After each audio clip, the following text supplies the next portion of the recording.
ونصلی علی رسولہ الکریم۔ مجھے اس نشست میں کچھ تذکیری باتیں کرنی ہیں، اور میں نے کل کی نشست میں یہ بات واضح کی تھی کہ قرآن مجید نے ہم کو پابند کیا کہ جب ہم تذکیر کریں، لوگوں کی یاد دہانی کریں، تو اللہ کی کتاب قرآن مجید سے کریں۔ فذکر بالقرآن من یخاف وعید، اے پیغمبر آپ یاد دہانی کرائیے اس قرآن کے ذریعے سے اس شخص کو کہ جو میری وعید، میرے وعدوں پر ایمان رکھتا ہے، اس سے ڈرتا ہے، اس کے بارے میں پیش آتا ہے۔ چنانچہ میں نے آپ سے گزارش کی تھی کہ آپ جب کبھی بھی قرآن مجید پڑھیں، سمجھ کے پڑھیں، رک رک کر پڑھیں، اور اس میں دیکھیں کہ وہ پیغام جو آپ پڑھ رہے ہیں اس میں اللہ تعالیٰ خاص طور پر آپ سے کیا چاہ رہے ہیں، آپ سے اللہ کا کیا مطالبہ ہے۔ اس بات کو ایگزیجریٹ نہیں کیا جا سکتا کہ یہ قرآن اللہ کا کلام ہے، بعین ہی اللہ تعالیٰ کے الفاظ ہیں، اور اس نے یہ ہم انسانوں کی رہنمائی کے لیے نازل کیا ہے۔ اس کلام کی موجودگی میں کسی اور ذریعے سے اپنی یاد دہانی کا بندوبست کرنا ناقدری ہے۔ اب میں چند سورہ بقرہ کی آیات اور لیتا ہوں، اور ان کے ذریعے سے میں اپنے اسی تذکیر کے عمل کو اب جاری رکھوں گا۔ سورہ بقرہ میں ایک آیت آئی ہے جس کا مضمون وہ ہے کہ جو قرآن مجید کا ایک بہت بار بار دہرایا گیا مضمون ہے۔ وہ مضمون یہ ہے، اس کو سمجھ لیں کیا مضمون ہے، کہ اگر آپ کوئی گناہ کرتے ہیں اور آپ توبہ کر لیں تو اللہ تعالیٰ گناہ بخش دیتے ہیں۔ آپ اللہ تعالیٰ سے جب بھی رجوع کریں گے اللہ تعالیٰ اپنی عنایت فرمائیں گے، لیکن اگر آپ گناہ کا سلسلہ جاری رکھتے ہیں تو اس کے بعد اس کا شدید خدشہ ہے کہ آپ کا دل متاثر ہو جائے گا۔ دل متاثر ہونے کا مطلب یہ ہے کہ اگرچہ کہ آپ اللہ کی بات سنتے ہیں اور عقل سے سمجھتے ہیں، لیکن اس کا آپ کے اوپر اثر ہونا اس پر مبنی ہے کہ آپ کی دل کی کیفیت کیا ہے۔ اگر آپ کا دل مائل نہیں ہے تو پھر آپ اللہ کے کلام سے فائدہ نہیں اٹھا سکتے۔ آپ یقین جانیے کہ قرآن مجید نے اس حقیقت کو بیان کرنے کے لیے اتنے مختلف اسالیب طریقے اختیار کیے ہیں۔ اللہ تعالیٰ نے فرمایا ہے کہ انسانوں کے دل سخت ہو جاتے ہیں، اللہ تعالیٰ نے فرمایا ہے کہ انسانوں کے دل ٹیڑھے ہو جاتے ہیں، اللہ تعالیٰ نے فرمایا ہے کہ انسانوں کے دل سیاہ ہو جاتے ہیں، اللہ تعالیٰ نے فرمایا ہے کہ انسانوں کے دل زنگ آلود ہو جاتے ہیں۔ اس کے نتیجے میں کیا ہوتا ہے؟ اس کے نتیجے میں ہوتا یہ ہے کہ آپ کے سامنے اللہ کا پیغام پیش کیا جاتا ہے اور آپ اس کو سمجھنے اور اس کے نتیجے میں اپنے اندر جو تاثیر، جو ایفیکٹ پیدا ہونا چاہیے اس سے محروم ہوتے ہیں۔ آپ محسوس کرتے ہیں کوئی اثر نہیں ہو رہا، میں سن رہا ہوں، میں جانتا ہوں موت آنی ہے، میں جانتا ہوں آخرت ہونی ہے، میں جانتا ہوں اللہ دیکھ رہا ہے، بٹ مجھے افیکٹ نہیں کر رہی، میرے اندر وہ ہلچل نہیں پیدا ہو رہی۔ اللہ تعالیٰ فرماتے ہیں کہ اس کا نتیجہ یہ اس چیز کی وجہ سے ہوا ہے، دل سخت ہو گیا، دل ٹیڑھا ہو گیا، دل زنگآلود ہو گیا، دل سیاہ ہو گیا۔ اس میں ایک آیت ہے جو بنی اسرائیل کے حوالے سے بیان کی گئی ہے، یہودیوں کے۔ انہوں نے اللہ کے احکام کو اگنور کرنا شروع کر دیا، اور یہ اس طرح ہوتا ہے، آپ اللہ کے احکام کو اگنور کرنا شروع کر دیتے ہیں، آپ اللہ کے دین کو سیریس نہیں لیتے، آپ سارا وقت مذاق کرتے رہتے ہیں، آپ غلط باتیں کرتے ہیں، آپ غیبتیں کرتے ہیں، آپ اپنا ٹائم ویسٹ کرتے ہیں۔ اس کے نتیجے میں کیا ہوتا ہے؟ دل سخت ہو جاتا ہے۔ قرآن مجید نے بتایا کہ یہودیوں نے اللہ کے احکام کی نافرمانی کی، اور پھر ثم قست قلوبکم من بعد ذلک، اس کے بعد تمہارے دل سخت ہو گئے۔ فَهِيَ كَالْحِجَارَةِ، پھر وہ سختی میں پتھروں کی مانند ہو گئے، او اشد قسوہ، یا اس سے بھی زیادہ سخت ہو گئے. یعنی تمہارے دل اے لوگوں پتھروں سے بھی زیادہ سخت ہو گئے. وَإِنَّ مِنَ الْحِجَارَةِ، کیونکہ پتھروں میں سے تو کچھ ایسے بھی ہوتے ہیں لَمَا يَتَفَجَّرُ مِنْهُ الْأَنْهَارُ، کہ ان میں سے نہریں پھوٹ نکلتی ہیں. وَإِنَّ مِنْهَا، اور ان پتھروں میں ایسے بھی ہوتے ہیں لَمَا يَشَّقَّقُ، کہ وہ پھٹ جاتے ہیں. فَيَخْرُجُ مِنْهُ الْمَاءُ، اور ان میں سے پانی نکلنے لگتا ہے. وَإِنَّ مِنْهَا، اور ان میں سے ایسے بھی ہوتے ہیں لَمَا يَحْبِطُ مِنْ خَشْيَةِ اللَّهِ، کہ وہ اللہ کے خوف سے لڑک جاتے ہیں. تمہارے دل ان پتھروں سے بھی زیادہ سخت ہو گئے. اور جانتے ہو کہ کیوں ہوا؟ تمہارے اعمال کی وجہ سے. وَمَا اللَّهُ بِغَافِلٍ عَمَّا تَعْمَلُونَ، اللہ تمہارے اعمال سے غافل نہیں ہے، تمہارے اعمال دیکھ رہا ہے. اور جب تم بدعمالی کرتے ہو مستقل، غلطی ہم سب سے ہوتی ہے، گناہ ہم سب سے ہوتی ہے. جیسے ہی گناہ کا احساس ہو، غلطی کا احساس ہو، انسان توبہ کرے، اصلاح کرے، معافی مانگے نماز میں، نماز کے علاوہ. ورنہ گرد جمنی شروع ہو جاتی ہے، زنگ پڑنا شروع ہو جاتا ہے، سختی بڑھنی شروع ہو جاتی ہے. اور یہاں جو اللہ تعالیٰ نے سختی کو بیان کیا ہے، محسوس ہوتا ہے کہ انتہا ہو گئی ہے بیان کی، بلاغت کی، تاثیر کی. اس کے بعد اللہ تعالیٰ نے ایک اور بات بیان کی ہے کہ جو ہم سے متعلق ہے. یعنی اگرچہ کہ وہ یہودیوں کو بات کہی گئی ہے لیکن اس کا تعلق ہم سے بھی ہے. اور وہ یہ ہے کہ یہودی یہ کرتے تھے کہ اللہ تعالیٰ کے جو احکام ان کو پہنچے ان میں سے وہ اپنی مرضی کے احکام لے، کچھ پر عمل کیا اور کچھ کو بالکل اگنور کر دیا. کسی نے یاد بھی کرایا تو کوئی لٹے گئے. یہ بڑی سنگین بات ہے. دیکھیں ہم کوشش کرتے ہیں کہ ہم اچھے مسلمان بنیں، ہم پرفیکٹ نہیں ہیں، ہم سے غلطیاں ہوتی ہیں، لیکن اللہ کے کسی ایک حکم کو بھی حقیر نہیں سمجھنا چاہیے. تو یہودیوں نے ایک زمانے میں، جن کا ذکر یہاں ہو رہا ہے، اللہ کے احکام میں سے بعض کا انتخاب کیا، اس پر عمل کر رہے ہیں، اور بعض کو اگنور کیا. یعنی مثال کے طور پر نماز ہم نے باقاعدگی سے پڑھنی ہے، اللہ کا حکم.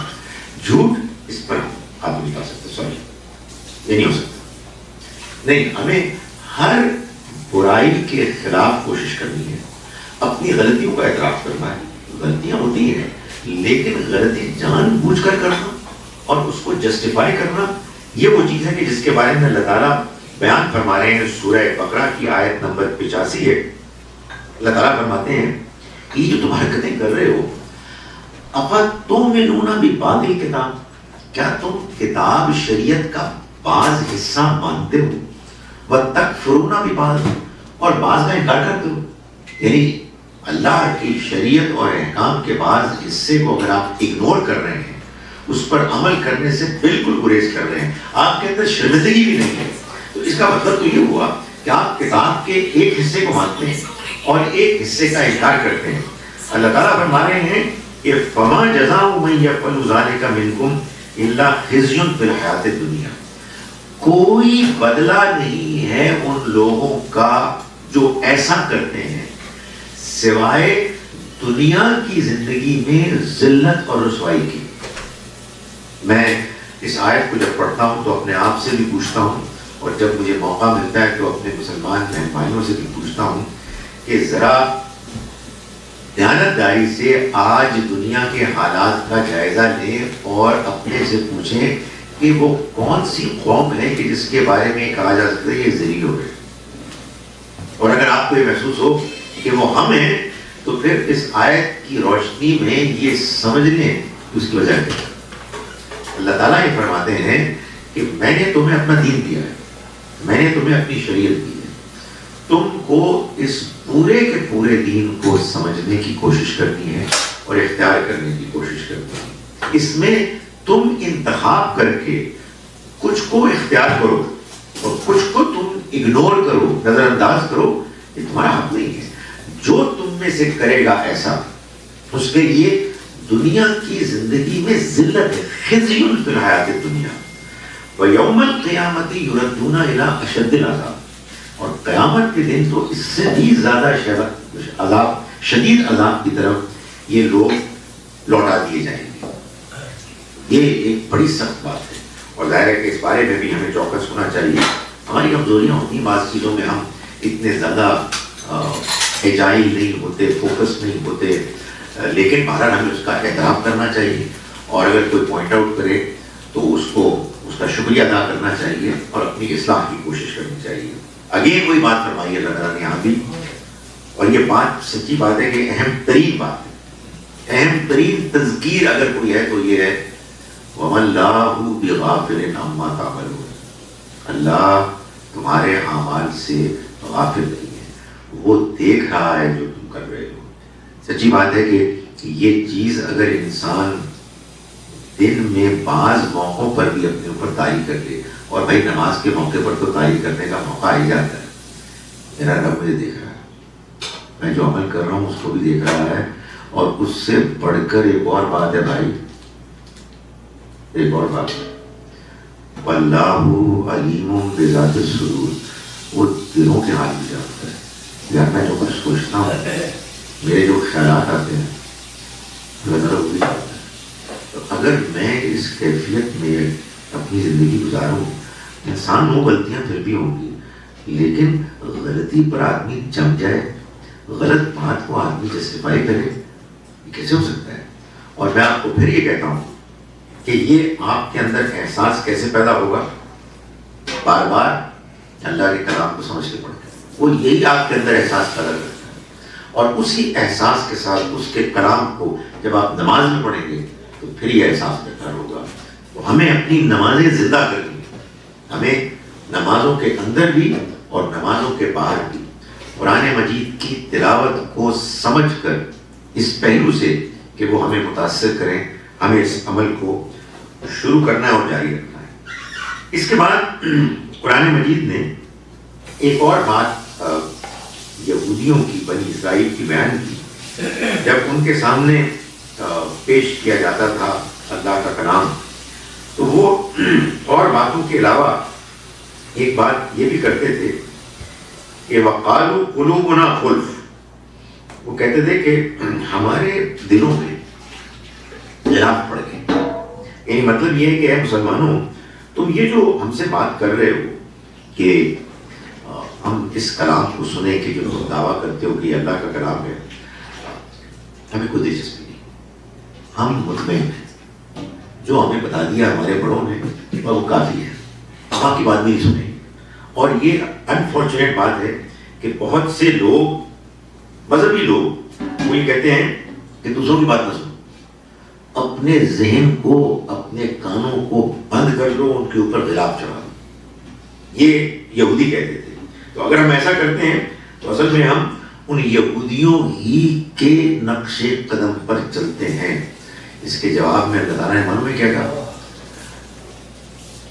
غلاف نہیں چڑھے، بل لعنہم اللہ بکفرہم، اللہ نے ان کے اوپر ان کی کفر کی وجہ سے لعنت کر دی ہے۔ اب وہ کسی کی بات سننے کے لیے تیار نہیں۔ کیا بات کرتا ہے کہ آپ کسی کی بات نہیں سنیں گے؟ آپ بات سنیں، اس کو آپ اہمیت دیں، دیانتداری سے فیصلہ کریں کہ یہ بات ٹھیک ہے یا غلط ہے۔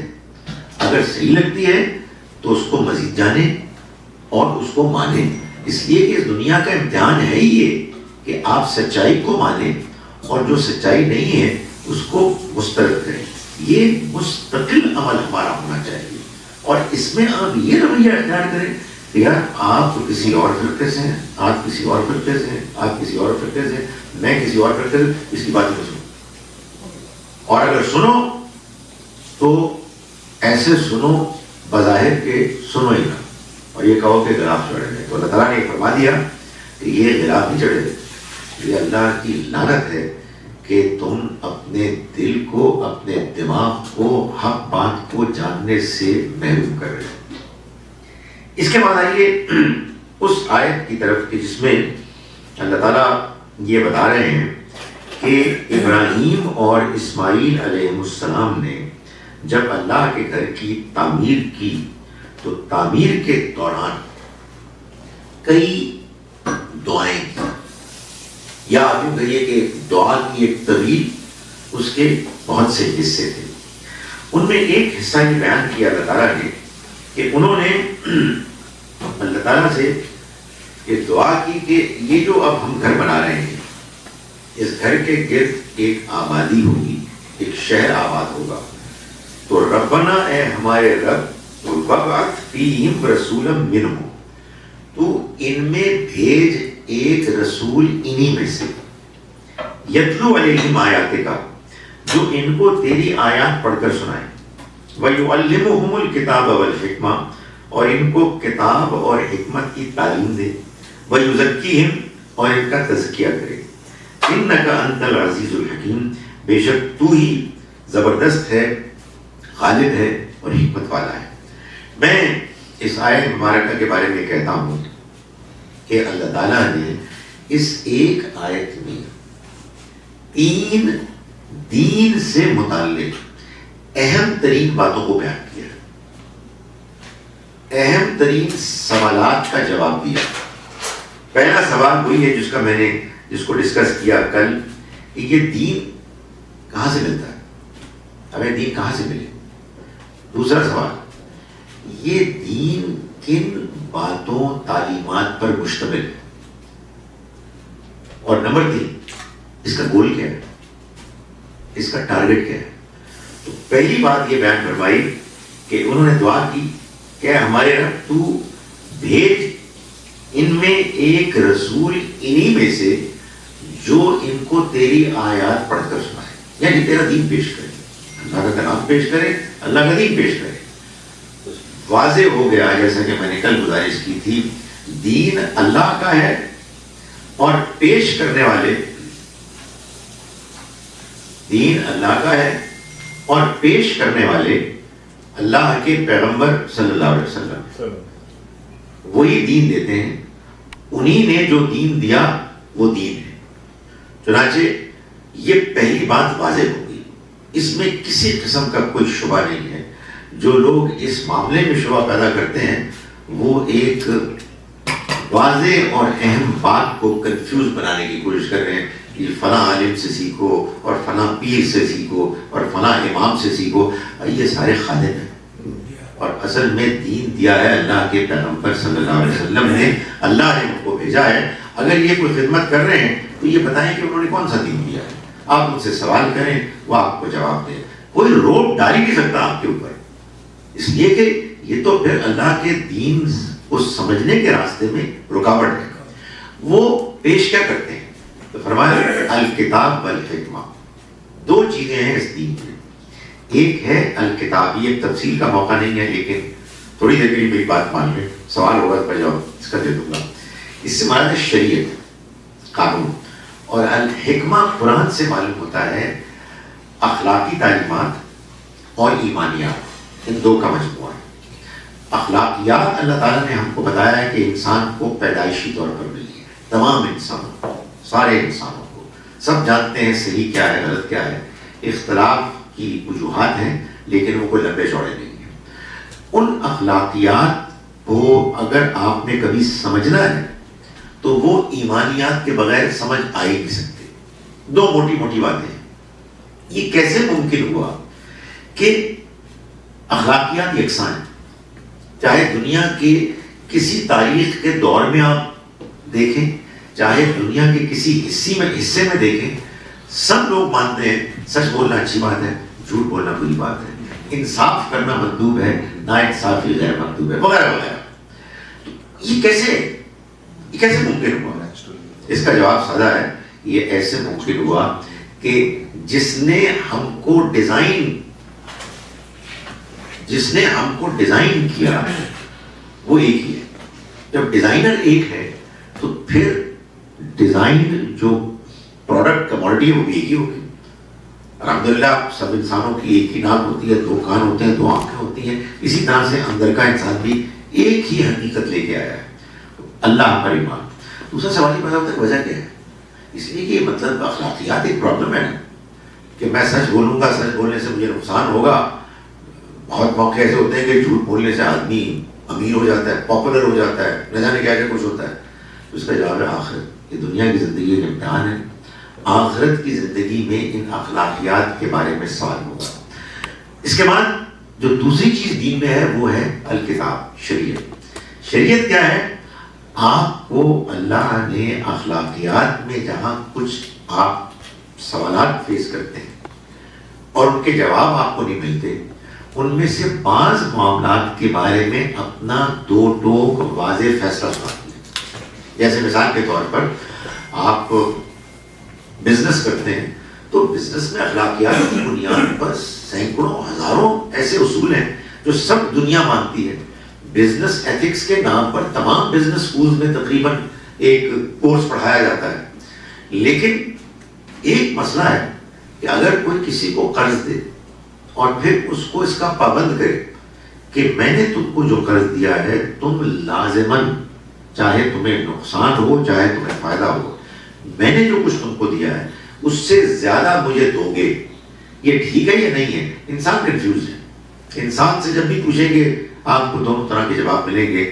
اللہ تعالیٰ نے اپنا دو ٹوک فیصلہ سنا دیا کہ یہ غلط ہے. چنانچہ یہ شریعت ہے. شریعت میں ظاہر کہ اور بھی بہت ساری باتیں ہیں، میں اس وقت اس کی تفصیل بیان نہیں کر رہا، لیکن آخر میں یہ بتایا تیسرے سوال کا جواب. اس کا مقصد کیا ہے؟ اس دین پر عمل کرنے میں آپ کا ٹارگٹ گول کیا ہونا چاہیے؟ یہ اچیو کیا کرتا ہے؟ فرمایا ہوئے ذکی تزکیہ، ان کا تزکیہ کریں. یعنی جب آپ اللہ کے دین کو صحیح طرح سے سمجھیں گے، آپ الحکمہ اخلاقیات پر عمل کریں گے، آپ اخلاقیات کے ساتھ ایمانیات کو مانیں گے، سمجھیں گے، اور آپ شریعت الکتاب کو اختیار کریں گے، تو اس کے نتیجے میں آپ کے اندر تزکیہ پاکیزگی پیدا ہوگی. اس کا کیا مطلب ہے؟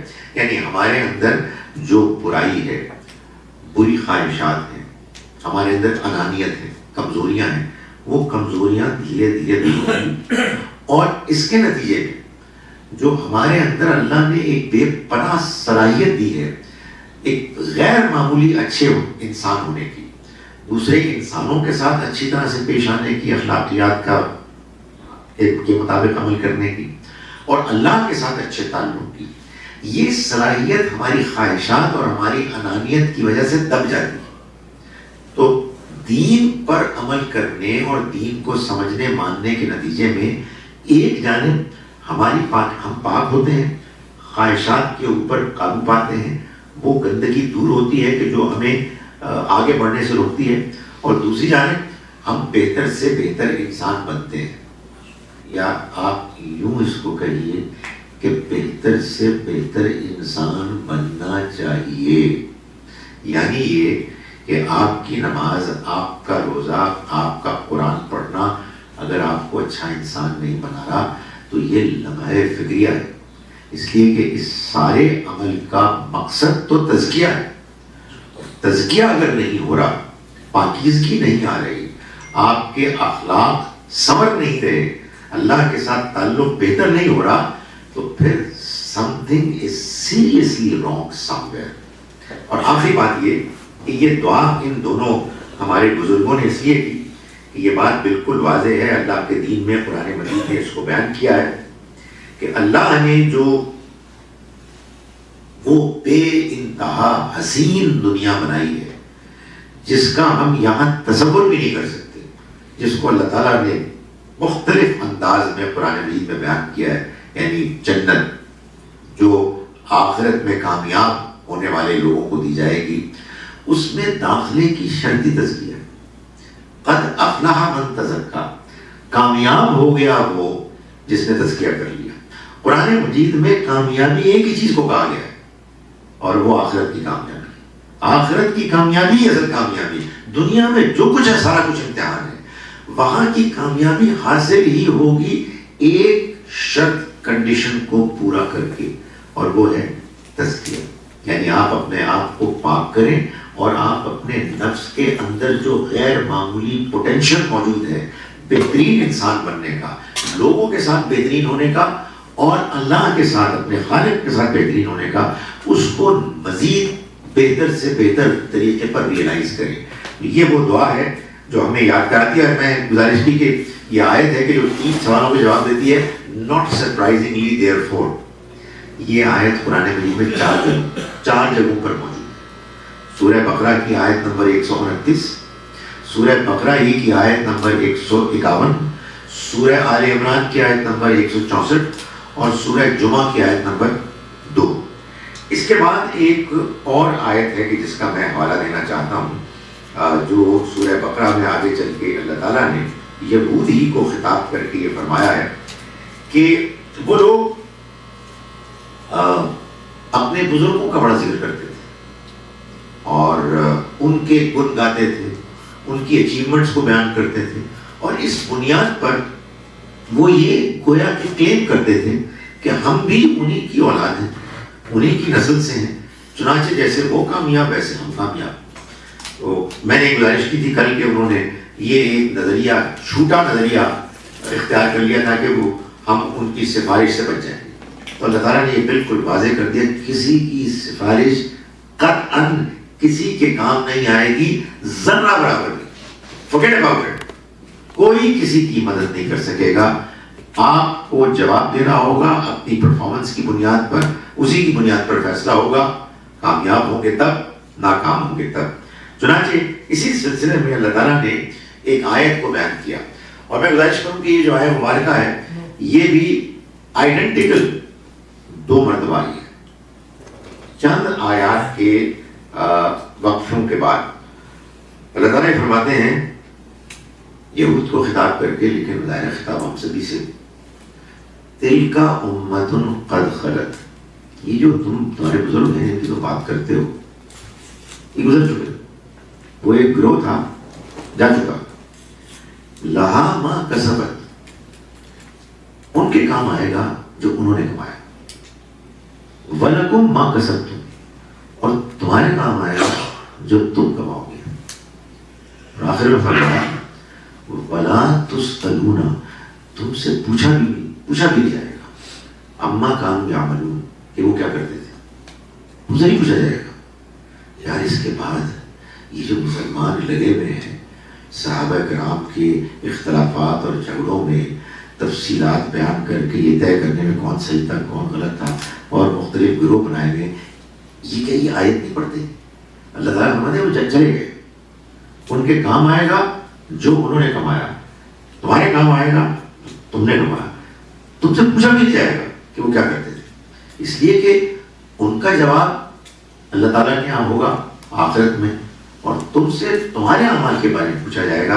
اس لیے اپنی فکر کرو, تم اس وقت معرض امتحان میں ہو, اس امتحان میں جو کچھ تمہارے پاس موقع ہیں صحیح رویہ اختیار کرنے کے, ان کو اختیار کرو, اور اس چیز کو کہ انہوں نے کیا اچیو کیا یا کسی نے کچھ کم اچیو کیا, کسی نے زیادہ اچیو کیا, دس از نن آف یور بزنس. آپ نے کوئی اصلاح کے لیے کوئی چیز سیکھنی ہے ضرور آپ سیکھیے, لیکن اس کے علاوہ آپ اپنا وقت ضائع نہ کریں. اس کے بعد وہ ایک اہم ترین آیت آتی ہے, اہم ترین تو بہت ساری آیت ہیں قرآن مجید میں, لیکن ایک خاص پہلو سے اس کو یاد کرنے کا بھی ایک طریقہ, وہ کئی طریقوں میں یاد کرنے کا آیت نمبر کا. سورہ بقرہ کی آیات ہیں 286. سمپل میتھمیٹکس یہ ڈیوائڈڈ بائی 2 آدھی 143. سو آیت نمبر 143 میں اللہ تعالیٰ نے یہودیوں بنی اسرائیل کی تاریخ کے واقعات سے ان کو یہ بات واضح کرنے کے بعد کہ تمہاری یہ جو پرفارمنس ہے اس سے اب یہ طے ہو گیا کہ ہم نے تم پر جو ذمہ داری عائد کی تھی کہ تم ہمارے پیغام کے نمائندے بنو, اب تم ڈیزرو نہیں کرتے, تمہارا دور گزر گیا. اور اس کے بعد نبی اکرم صلی اللہ علیہ وسلم اور صحابہ کرام کو خطاب کر کے فرمایا وَكَذَلِكَ جَعَلْنَاكُمْ أُمَّةً وَسَطًا, اسی طرح سے جیسے اس سے پہلے بنی اسرائیل کو ہم نے بنایا تھا ایک امت, اب ہم تم کو ایک درمیان کی امت بنا رہے ہیں. یہ ظاہر ہے کہ صحابہ سے خطاب ہے, یہ الفاظ بتا رہے ہیں. کیوں؟ اس لیے کہ فرمایا کہ یہ تکونوا شہداء علی الناس, تم کو درمیان کی امت بنایا. کیوں؟ تاکہ تم لوگوں کے سامنے گواہ بن جاؤ. وَيَكُونَ الرَّسُولُ عَلَيْكُمْ شَهِيدًا، اور رسول تم پر گواہی دے. رسول صلی اللہ علیہ وسلم نے گواہی دی صحابہ کرام. کیا گواہی دی؟ اللہ کے دین کے پہنچانے کی. اب ان کی ذمہ داری یہ عائد کی گئی کہ وہ دنیا کے تمام انسانوں کے سامنے گواہی پیش کریں. ہم انہی کے ماننے والے ہیں، ہم انہی کے بعد ایمان لائے ہیں. ہم کو اپنے عمل سے اور جہاں کہیں ہم کو موقع ملے اپنی زبان سے اس دین کی گواہی پیش کرنی ہے. بڑی سادہ سی بات ہے. ہمارے پاس اللہ کا کلام ہے، ہم اس کو اللہ کا کلام مانتے ہیں. یہ اللہ کی آخری کتاب ہے، آپ اس کو پڑھ رہے ہیں. اس سے زیادہ کچھ نہیں ہے. وہ سوال مجھے تو جواب دے دیں گے، لیکن بہرحال اب اللہ کی اسکیم ہے نا. اس نے دنیا والوں کے سامنے اپنا پیغام پیش کرنا تھا. وہ پیغام اس کے پیغمبر صلی اللہ علیہ وسلم نے اپنے ساتھیوں کے سامنے پیش کیا تو وہ ان پر گواہ بنے، اور ان کو یہ کہا گیا کہ اب تم دنیا والوں کے سامنے گواہ بنو. اور یہ گواہی بڑے نیچرل طریقے سے ہوگی. یعنی یہ نہیں ہے کہ آپ کو گواہی دینے کے لیے لازماً لوگوں کو کہیں جانا ہے. جہاں آپ رہتے ہیں، آپ کے جو گرد و پیش کے لوگ ہیں، جس کو قرآن کہتا ہے نا کہ وَتَوَاصَوْا بِالْحَقِّ وَتَوَاصَوْا بِالصَّبْرِ، ایک دوسرے کو حق کی تلقین کرو. آپ کے رشتہ دار ہیں، آپ کے ہمسائے ہیں، آپ کے کولیگز ہیں، آپ کے بزنس پارٹنرز ہیں. آپ جس دنیا میں رہتے ہیں اس دنیا میں جو حق آپ کے پاس ہے آپ اس کو دوسروں کے سامنے اس کی گواہی پیش کرنے کے نقطہ نظر سے آپ اس کو پیش کریں. یہ وہ بات ہے کہ جس کو اللہ تعالیٰ نے ہمیں بتایا اور ہمیں اس کا پابند کیا. آج کے اس نشست میں جو اگلی آیت میں پیش کر رہا ہوں وہ بھی بڑی اہم آیت ہے. اللہ تعالیٰ فرماتے ہیں اہل کتاب کے بارے میں، خاص طور پر ظاہر ہے وہ کتاب کے حامل لوگ تھے، کہ الذین آتیناہم الکتاب، وہ لوگ کہ جن کو ہم نے کتاب دی، یتلونہ حق تلاوتہ، وہ اس کی تلاوت کرتے ہیں جیسا کہ اس کی تلاوت کرنے کا حق ہے. اس کا مطلب کیا ہوا؟ اس کا مطلب یہ ہوا کہ اللہ تعالیٰ کو ہم سے مطلوب یہ ہے کہ ہم اللہ کی کتاب کی تلاوت کریں جیسا کہ اس کی تلاوت کرنے کا حق ہے. یہ کہا تو اہل کتاب سے کہا گیا ہے، یہود و نصارہ سے، اور یہ کہنے کے بعد آگے یہ فرمایا اولئک یؤمنون بہ، وہی لوگ ہیں جو اس پر بھی ایمان لائیں گے. جب آپ اللہ کی کتاب کو پڑھنے کا حق ادا کریں گے جیسے کہ اس کے پڑھنے کا حق ہے، تو پھر اس کے بعد آپ حق پسند انسان بنیں گے. آپ سچائی کو جاننے کے لیے کوشش کرتے رہیں گے، اور آپ ان تمام باتوں کو کہ جو آپ کے سامنے اللہ کے دین کی سچائی کو بیان کر رہی ہوں گی، آپ اس کو ماننے کی بھی توفیق پائیں گے.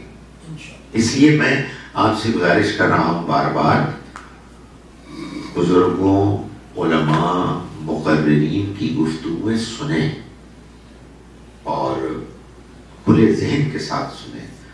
جو حق اس میں محسوس ہو اس کو اہمیت بھی دیں، لیکن سب سے زیادہ اللہ کے کلام کو پڑھیں اور سمجھ کے پڑھیں.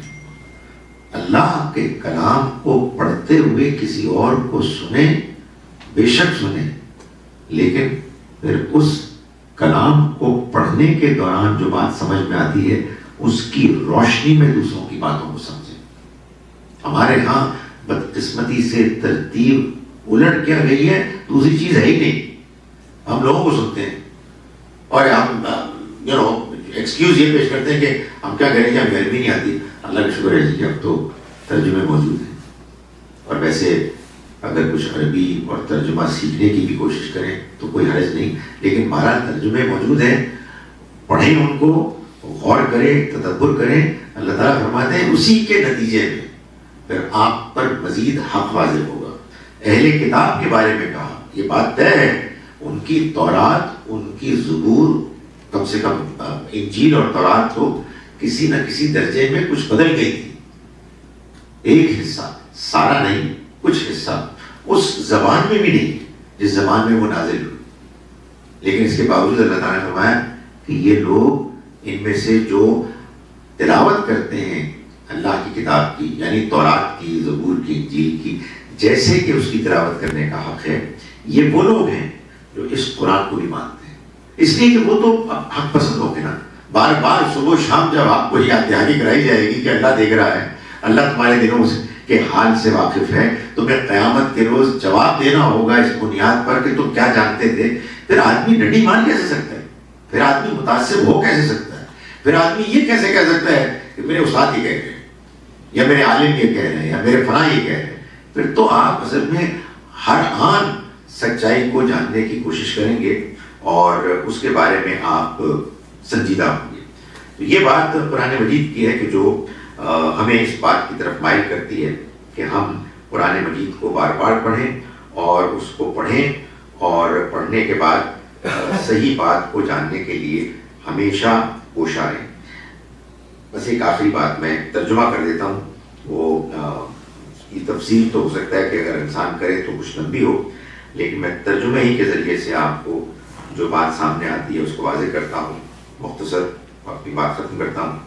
اللہ تعالیٰ نے جب مسلمانوں کو خطاب کرنا شروع کیا اس سورہ کے دوسرے حصے میں، تو پہلی بات یہ کہی کہ دیکھو تمہارا معبود ایک ہی معبود ہے، اس کے علاوہ کوئی معبود نہیں.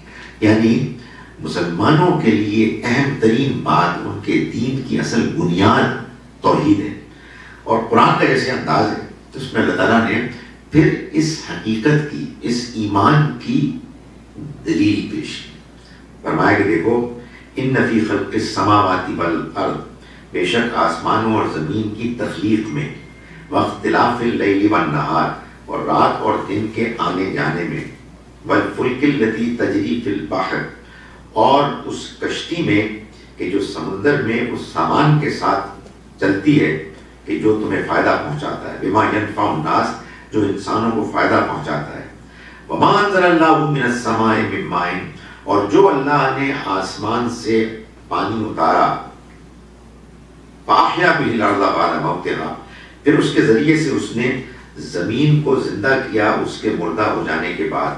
وبث فیہا من کل دابہ، اور اس نے پھیلا دیے ہر طرح کے جاندار.